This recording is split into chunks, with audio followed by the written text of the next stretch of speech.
Let's say something that nobody really wants to say.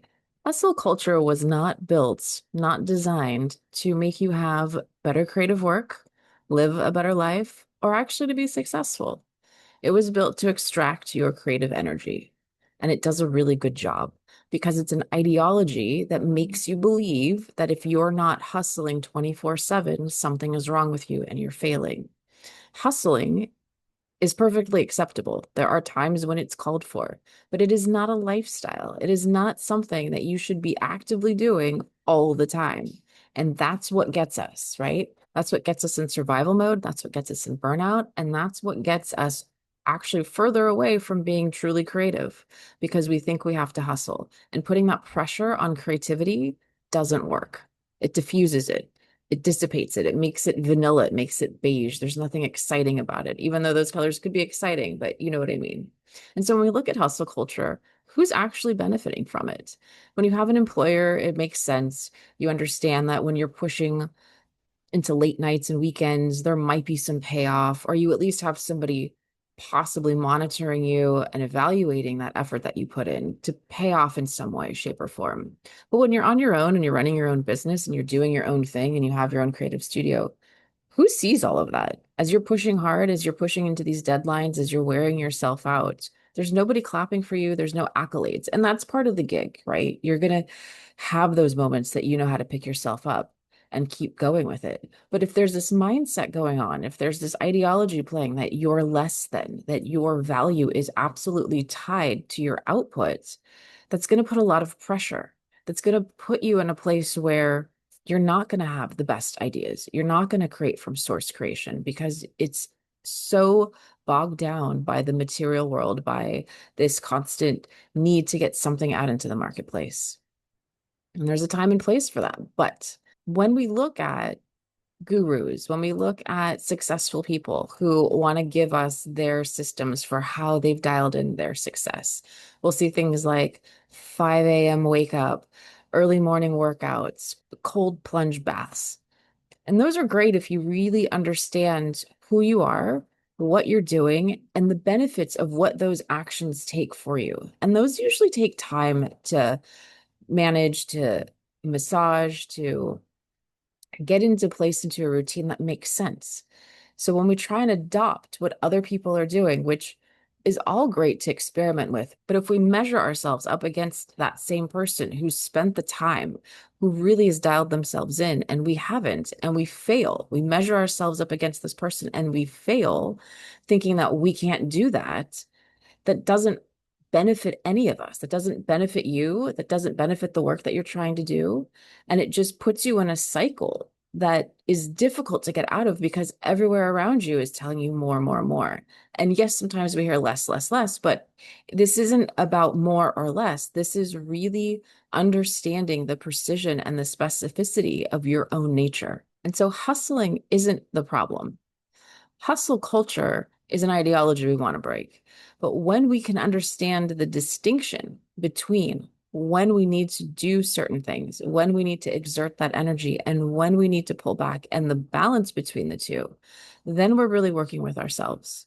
Then we're really understanding how to pull out the best creative work from ourselves in our lives. We're also able to build something that's consistent, something that is sustainable, something that we can actually build a specific practice on for ourselves. And then we also know when our seasons change, when our timing changes, when our habits and behaviors need to change so that we're working with ourselves. And there are some things in our nature that just won't change about us. And that's just who we are. And the more we can accept that and try and stop comparing and measuring and pushing up against these generic ideas of what we should be doing for hustling, you're going to come out with better work. You're going to come out more satisfied.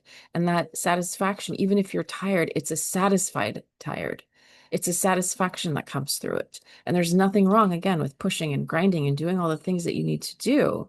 But there's also just as important to take that rest time, to take the wandering time, to take the exploratory time and do what it is that you need to do. And so the more you understand your nature, the more you understand the specifics about where you are and what is best for you to utilize your energy, your creative power, the better the work is going to be. I built a map for myself because I needed to have some sense of what is my own nature? How do I work with myself? I can study as many people as I want, but I need to know what's the best for me. And when I plateau, I know it's time to change. And that happens every so often, sometimes 6 months, sometimes a couple years. But I know enough about my nature and when I need to do things and the timing of things and the fluidity of things, as well as the discipline and the consistency in a way that I'm discerning best for me. I'm building something that's long term. I'm building legacy. I'm building a body of work that I can continue to work on and I don't get tired of it. And so if you want any help with your own creative map, with your own creative nature, and a map that helps you really look at how you're building your creative practice, there's a link below.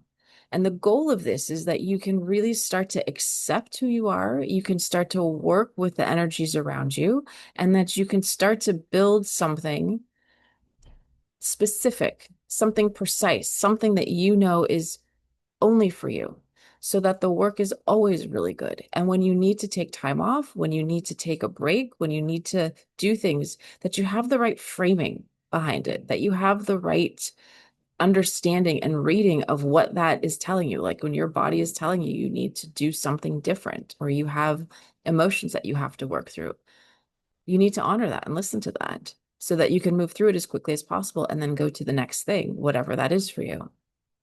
And so it's really important, especially as this timing of where we're going, where we're headed, and what we're doing with technology, with AI, with all of the things and the pressure and the survival mode that it's putting creatives in, feeling like they're worthless, like they don't have a place in society, is an illusion. It's false. The machine is a mirror for us, and it's how we want to control that tool for ourselves and being on guard and just being vigilant about it, but not letting it get so overwhelming and having us wrapped up in these emotions where we can't actually function.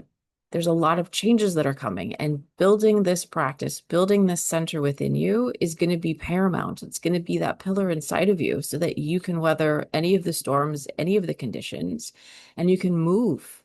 You can flow with the changes that are coming pretty quickly. And if you have creative work that's your livelihood, this is going to be really important to you because lots of stuff are going to change and you have to be willing to move with it. But you also have to know what your non-negotiables are about who you are.